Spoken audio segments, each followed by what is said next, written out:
কেন কলো মই এনআৰসিৰ উপৰ তেখেতৰ আস্থা নাই। এনআৰসিৰ উপৰতো গৃহমন্ত্ৰীয়ে কৈ দিছিলে হামনে কৰ দিখায়া, যেতিয়া হিন্দু বাংলাদেশীৰ নাম বেছিকৈ ওলাল তেওঁলোকে এনআৰসিৰ পৰা পিছুৱাই গ'ল। এতিয়াতো প্ৰশ্নই নুঠে। 19 লাখ যি মানুহৰ নাম বাদ পৰিছিলে তাৰেতো বেছি সংখ্যকটো আপোনাৰ হিন্দু বাংলাদেশীয়ে, তেওঁলোককতো কাৰ জৰিয়তে সোমাই ল'লে। বাকী যিখিনি ৰৈছে তাৰে ভিতৰত আপোনাৰ 3 লাখ কিমান হাজাৰ খিলঞ্জীয়া ভূমিপুত্ৰ মানুহে এনআৰসিত এপ্লাই কৰা নাই। 19 লাখৰ কথা মই কৈ আছো দেই। 3 লাখ কিমানে এপ্লাই কৰা নাই, সেইখিনিতো এনেও নাম সোমাবই, তেওঁলোক ভূমিপুত্ৰ খিলঞ্জীয়া, প্ৰশ্নই নুঠে। বাকী যিখিনি আছে সেইখিনি আপোনাৰ হিন্দু বাংলাদেশী, কাৰ জৰিয়তে নামখিনি সোমালে। বাকী যিখিনি ওলায় সন্দেহযুক্ত ইছলাম ধৰ্ম মুছলিম ধৰ্মৰ মানুহ যিখিনি ওলায় তাৰো আপুনি চাব, কিছু বাপেকৰ যদি নাম আছে পুতেকৰ নাম নাই, এনেও নাম সোমাব। গিৰিয়েকৰ যদি নাম আছে ঘনীয়েকৰ নাম নাই, এনেও নাম সোমাব।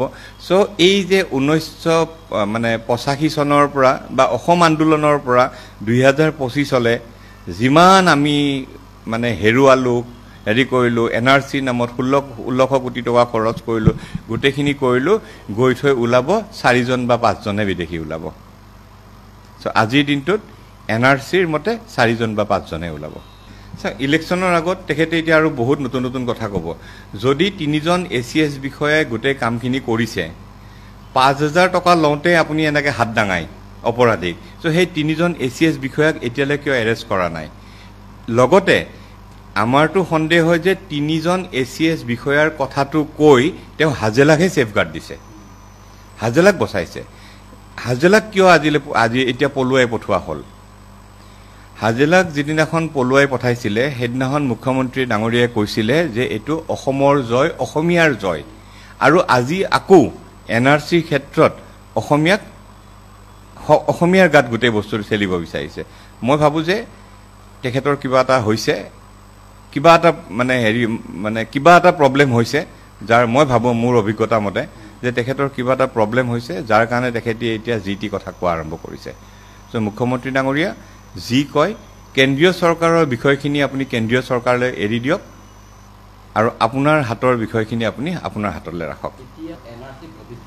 এনআৰচিৰ বাস্তৱ ভিত্তি হ'ল 17 অক্টোবৰ 2024, 562/2011, 311/2015 কেছৰ জাজমেণ্টৰ পিছত এইখন ফাইনেল এনআৰচি। যিমান বিদেশীৰ নাম সোমাইছে তেওঁলোকৰ নাম এনআৰচিত সোমাই গ'ল। ৰুল 10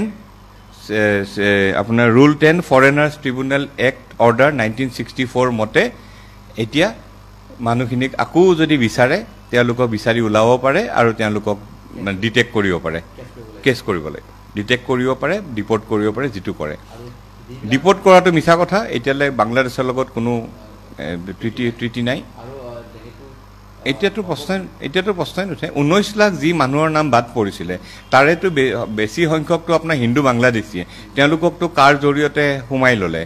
বাকী যিখিনি ৰৈছে তাৰে ভিতৰত আপোনাৰ 3 লাখ কিমান হাজাৰ খিলঞ্জীয়া ভূমিপুত্ৰ মানুহে এনআৰচিত এপ্লাই কৰা নাই। 19 লাখৰ কথা মই কৈ আছো দেই। 3 লাখ কিমানে এপ্লাই কৰা নাই, সেইখিনিতো এনেও নাম সোমাবই, তেওঁলোক ভূমিপুত্ৰ খিলঞ্জীয়া, প্ৰশ্নই নুঠে। বাকী যিখিনি আছে সেইখিনি আপোনাৰ হিন্দু বাংলাদেশী, কাৰ জৰিয়তে নামখিনি সোমালে। বাকী যিখিনি ওলায় সন্দেহযুক্ত ইছলাম ধৰ্ম মুছলিম ধৰ্মৰ মানুহ যিখিনি ওলায় তাৰো আপুনি চাব, কিছু বাপেকৰ যদি নাম আছে পুতেকৰ নাম নাই, এনেও নাম সোমাব। গিৰিয়েকৰ যদি নাম আছে ঘনীয়েকৰ নাম নাই, এনেও নাম সোমাব। চ' এই যে 1985 চনৰ পৰা বা অসম আন্দোলনৰ পৰা 2025 যিমান আমি হেৰুৱালো, হেৰি কৰিলোঁ, এনআৰচি নামত 1600 কোটি টকা খৰচ কৰিলোঁ, গোটেইখিনি কৰিলোঁ, গৈ থৈ ওলাব 4জন বা 5জনে বিদেশী ওলাব। চ' আজিৰ দিনটোত এনআৰচিৰ মতে 4জন বা 5জনে ওলাব। কেনে ক'লো মই এনআৰচিৰ ওপৰত তেখেতৰ আস্থা নাই। এনআৰচিৰ ওপৰততো গৃহমন্ত্ৰীয়ে কৈ দিছিলে হামনে কৰ দিখায়া, যেতিয়া হিন্দু বাংলাদেশীৰ নাম বেছিকৈ ওলাল তেওঁলোকে এনআৰচিৰ পৰা পিছুৱাই গ'ল। আৰু এটা কথা চাব, গোটেই বিষয়টো কেন্দ্ৰীয় চৰকাৰৰ বিষয়, ইয়াতে ষ্টেটৰ কোনো কাম নাই।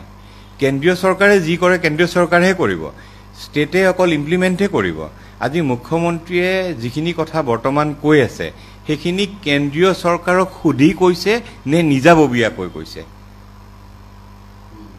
নে আকৌ সেই গৌৰৱ গগৈ পাকিস্তান যোৱাৰ নিচিনা হ'ব? যিটো কেন্দ্ৰীয় চৰকাৰৰ বিষয় সেইটো মুখ্যমন্ত্ৰীয়ে কৈছে, এতিয়া মুখ ঠেকেচা খালে। যিটো এনআৰচি বা চিটিজেনশ্বিপ এক্টৰ বা বিদেশী সমস্যাটো যিটো গোটেই কেন্দ্ৰীয় চৰকাৰৰ বিষয়, আজি কিছুদিনৰ পৰা মুখ্যমন্ত্ৰীয়ে কোৱা আৰম্ভ কৰিছে 2 মাহ পিছত মুখ ঠেকেচা খাব। কোনটো হ'ব?